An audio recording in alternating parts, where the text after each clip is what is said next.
नमस्कार दोस्तों, welcome to my YouTube channel. दोस्तों, अगर आप मेरे चैनल पे नए हैं तो आप सब्सक्राइब बटन दबाकर इसे सब्सक्राइब कर सकते हैं और बेल आइकन दबाना ना भूलें ताकि मेरे लेटेस्ट वीडियो आप तक पहुंच सकें। फ्रेंड्स, आज हम किसी भी डीसीएस सिस्टम के एक इम्पॉर्टेंट फंक्शन ब्लॉक को डिस्कस करेंगे जिसका नाम है फर्स्ट आउट फंक्शन ब्लॉक। आगे हम ट्यूटोरियल में देखेंगे कि हमारा फर्स्ट आउट फंक्शन ब्लॉक क्या होता है और हमारा फर्स्ट आउट फंक्शन ब्लॉक की बेसिक वर्किंग क्या है, और हम यह भी देखेंगे कि यह किन बेसिक कंपोनेंट से बना हुआ है।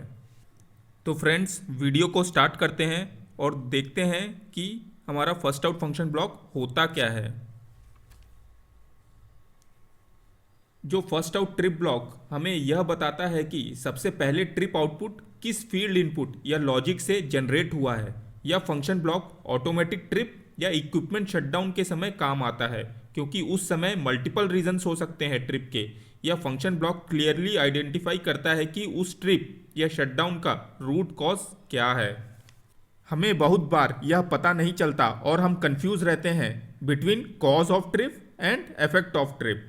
जैसे कॉज और इफेक्ट को मैं एग्जांपल से समझाऊं तो यदि हमारा फर्नेस प्रेशर हाई जाता है तो बॉयलर ट्रिप हो जाता है, लेकिन अगर हमें यह पता लगाना है कि फर्नेस प्रेशर हाई से बॉयलर ट्रिप हुआ है या बॉयलर ट्रिप होने के बाद फर्नेस प्रेशर हाई हुआ है, तो हमें फर्स्ट आउट फंक्शन ब्लॉक का इस्तेमाल करना होगा।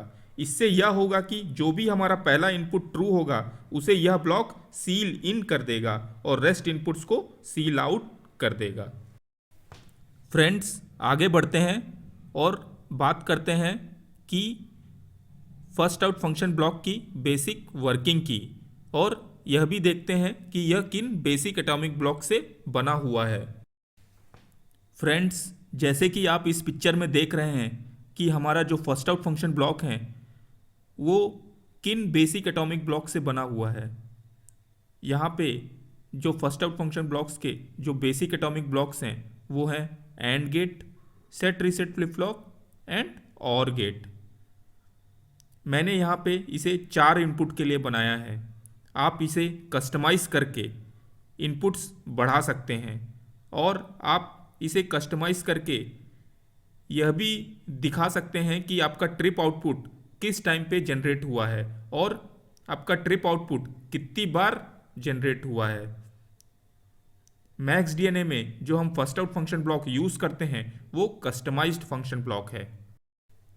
फ्रेंड्स, अगर किसी डीसीएस सिस्टम में फर्स्ट आउट फंक्शन ब्लॉक नहीं है तो आप इस लॉजिक के थ्रू उसे बना सकते हैं।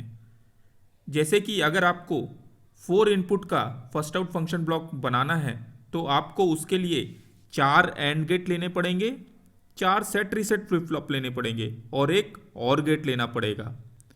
जो चारों एंड गेट के आउटपुट हैं उन्हें आपको चारों सेट रीसेट फ्लिप फ्लॉप के सेट से कनेक्ट करने होंगे, और जो हमारा पहला इनपुट एंड गेट को कनेक्ट होगा वो इनपुट 1 होगा। हमारा जो दूसरा इनपुट कनेक्ट होगा दूसरे एंड गेट के लिए वो इनपुट 2 होगा। हमारा तीसरा इनपुट जो तीसरे एंड गेट के लिए होगा वो इनपुट 3 होगा, और हमारा चौथा इनपुट जो चौथे एंड गेट के लिए होगा वो इनपुट 4 होगा। तो इस तरीके से हमने एंड गेट के लिए अपना फर्स्ट इनपुट डिफाइन कर लिया है, और एंड गेट के लिए हमें अपना सेकेंड इनपुट जो और गेट का जो आउटपुट रहेगा उससे कनेक्ट करना होगा, और इसे मैं कनेक्ट कर देता हूं अपने सेकेंड इनपुट के रूप में। आप देख सकते हैं कि मैंने अपना एंड गेट का सेकेंड इनपुट और गेट का आउटपुट को कनेक्ट कर दिया है। सेट रीसेट के रीसेट इनपुट को हम ऑपरेटर रीसेट या रिमोट रीसेट से कनेक्ट करेंगे, और आप देख सकते हैं कि मैंने सभी के रीसेट को ऑपरेटर रीसेट और रिमोट सेट इनपुट से कनेक्ट कर दिया है। तो इस तरह से आप फर्स्ट आउट फंक्शन ब्लॉक के लॉजिक को बना सकते हैं। फ्रेंड्स, आइए हम अब इसके बेसिक वर्किंग के बारे में जानते हैं। तो फ्रेंड्स, इसके बेसिक वर्किंग को जानने के लिए आपको इसके बेसिक कंपोनेंट्स के एटॉमिक ब्लॉक्स की वर्किंग को जानना पड़ेगा। तो हमारा जो एंड गेट है, जैसा कि आप जानते हैं कि अगर इसके दोनों इनपुट ट्रू होते हैं तो हमारा आउटपुट ट्रू होता है, और यदि कोई भी इनपुट फॉल्स होता है तो हमारा आउटपुट भी फॉल्स हो जाता है। और हमारे और गेट के लिए कोई भी इनपुट ट्रू होता है तो हमारा आउटपुट ट्रू हो जाता है, और यदि सभी इनपुट्स फॉल्स हो गए तो हमारा आउटपुट भी फॉल्स हो जाएगा। सेट रीसेट फ्लिप फ्लॉप की बात करें तो यदि हमारे सेट में 0 है और रीसेट में भी 0 है तो हमारा जो आउटपुट रहेगा वो चेंज नहीं होगा, वो उसका आउटपुट जो प्रीवियस स्टेट का जो आउटपुट है वही आउटपुट मेंटेन करेगा। यदि हमारा सेट इनपुट 0 है और रीसेट इनपुट 1 है तो हमारा आउटपुट 0 आएगा, और यदि हमारा सेट इनपुट 1 है और रीसेट इनपुट 0 है तो हमारा आउटपुट 1 आएगा।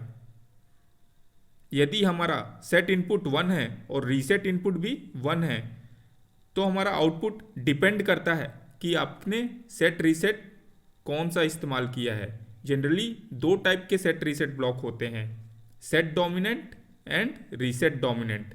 अगर आपने सेट डोमिनेंट इस्तेमाल किया है तो आपका आउटपुट 1 आएगा, और यदि आपने रीसेट डोमिनेंट इस्तेमाल किया है तो आपका आउटपुट 0 आएगा। तो ये थी basic components of first out function block की वर्किंग, और इसे अब हम एज अ होल समझते हैं। आप जैसे देख रहे हैं कि हमारे जो एंड गेट्स के जो इनपुट्स हैं, इनपुट 1, 2, 3 और 4, अभी इनकी प्रेजेंट वैल्यू 0 है, और जो हमारा और गेट का जो आउटपुट है जिसे हमने अपने एंड गेट्स में as a second input connect किए हैं उसे हमने एज अ इन्वर्ट करके कनेक्ट किया है। आप यहाँ ध्यान दें कि उसे हमने यहाँ पे इन्वर्ट करके कनेक्ट किया है। हालांकि आपको इस पिक्चर में दिखाया नहीं गया है, लेकिन आप उसे इन्वर्ट करके कनेक्ट करिए। जब हमारे सभी इनपुट्स फॉल्स स्टेट में हैं तो हमारे जो एंड गेट्स के जो आउटपुट निकलेंगे वो सभी फॉल्स निकलेंगे। जो सेट रीसेट फ्लिप फ्लॉप का जो आउटपुट रहेगा वो 0 निकलेगा, और इसलिए हमारे और गेट का आउटपुट भी 0 निकलेगा। चलिए मान लेते हैं कि हमारा इनपुट 1 ट्रू हो जाता है। जैसे ही हमारा इनपुट 1 ट्रू हो जाता है तो हमारा एंड गेट का पहला इनपुट हमें ट्रू मिल गया, और दूसरा इनपुट क्योंकि वो और गेट का आउटपुट है और वो एज अ इन्वर्ट हमारे एंड गेट में कनेक्ट हुआ है तो उसकी भी वैल्यू अभी 1 है, और इसलिए हमारे एंड गेट का जो आउटपुट निकलेगा वो ट्रू निकलेगा।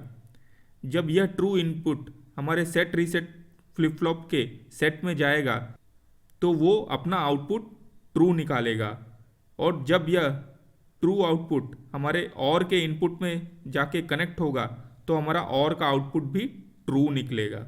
और जैसे ही हमारा और का आउटपुट ट्रू होता है तो हमारे एंड ब्लॉक्स में इसके जो भी इनपुट्स कनेक्ट हैं वो फॉल्स स्टेट में चले जाएंगे, और भले ही हमारा इनपुट 2, 3, 4 बाद में कभी भी ट्रू होता है तो भी से वो लॉग नहीं होंगे, क्योंकि हमारा और गेट का आउटपुट ट्रू पड़ा हुआ है, और इसलिए हमारा इनपुट 1 फर्स्ट आउट कंडीशन पे लॉक हो जाएगा।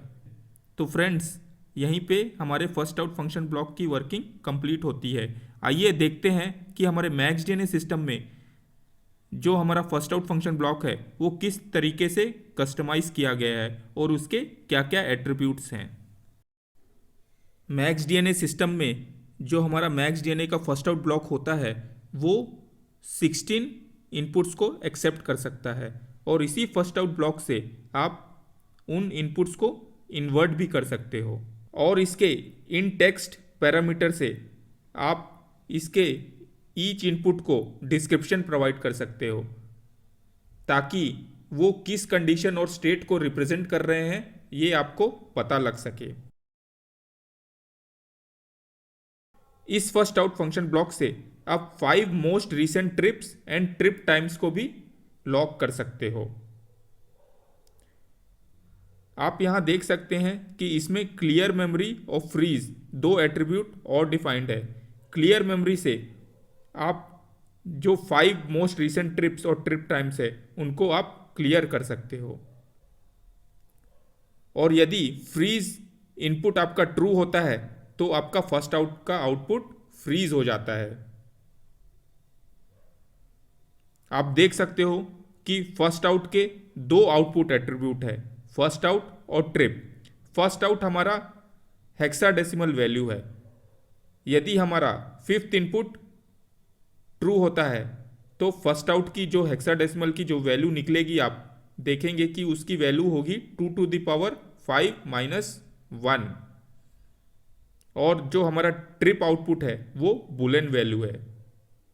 फ्रेंड्स, यहीं पे हमारा first out function block complete होता है। आशा करता हूँ आपको मेरा ये वीडियो अच्छा लगा होगा। अगर यदि आपने मेरे चैनल को अभी तक सब्सक्राइब नहीं किया है तो इसे अभी सब्सक्राइब करिए और बेल आइकन ज़रूर प्रेस करिए ताकि मेरे लेटेस्ट वीडियो आप तक पहुंच सके। Thank you and thanks for watching my video.